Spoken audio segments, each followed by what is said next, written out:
আজই ডাউনলোড করুন আর এনজয় করুন আপনার পছন্দের শো। আমি আপনাকে আরেকটা পেপার পাঠিয়ে দেবো, আপনি সেটাতে সাইন করে দেবেন এমনি ম্যাডাম। কি পেপার? আমি মেডিনেস থেকে রিজাইন করছি।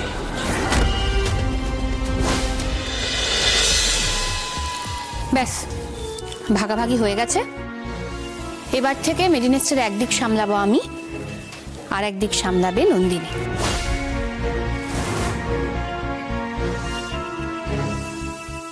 ছুরিটা চালিয়ে দিলে বলো মা? হ্যাঁ, ছুরি চালিয়ে দিলাম? না না, তাহলে বরং থাক, মেডিনেসকে ভাগাভাগি করে দরকার নেই। মেডিনেস যেমন আছে তেমন থাক, আমি বরং এখান থেকে চলে যাচ্ছি।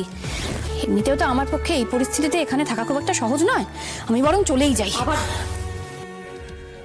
তোমাকে ছাড়া এই জীবনটা ভাবতে পারি না মা। মেডিনেস্টের যা সর্বনাশ হওয়ার সেটা তো হয়েই গেছে। বেশ, আমি আপনাকে আরেকটা পেপার পাঠিয়ে দেবো, আপনি সেটাতে সাইন করে দেবেন এমনি ম্যাডাম। কি পেপার? আমি মেডিনেস থেকে রিজাইন করছি।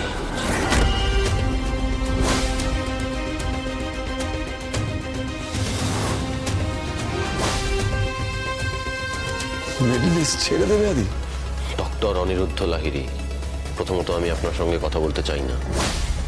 দ্বিতীয়ত, এই মানুষগুলোর সঙ্গে একই ছাদের নিচে থাকা আমার পক্ষে সম্ভব নয়।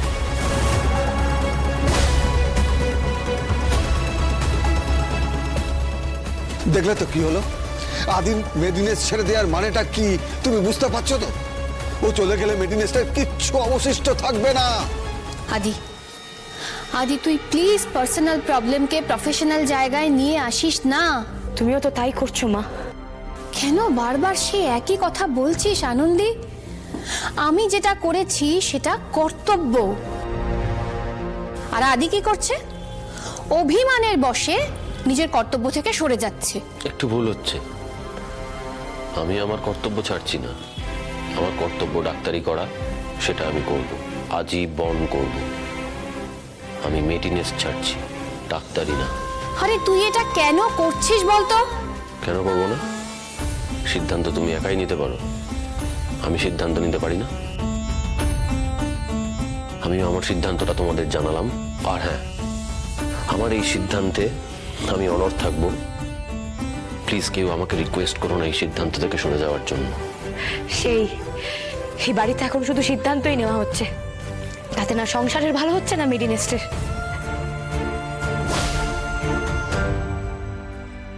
এটা ঠিক করলে তো?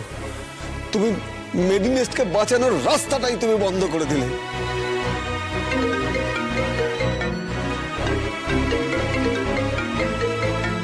যেটা করার সেটা তো করতেই হবে, সেটা তো করতে হতোই।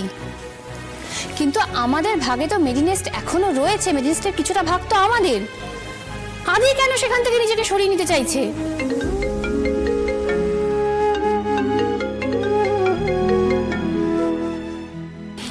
কেউ কাজ করতে না পারলে চলে যাওয়াটাই তো বেটার, তাই না? আনন্দী, আনন্দী তুই একটু আদিকে বোঝা না প্লিজ। আমি? আমার বোঝানো কি এখন কেউ শুনছে মা?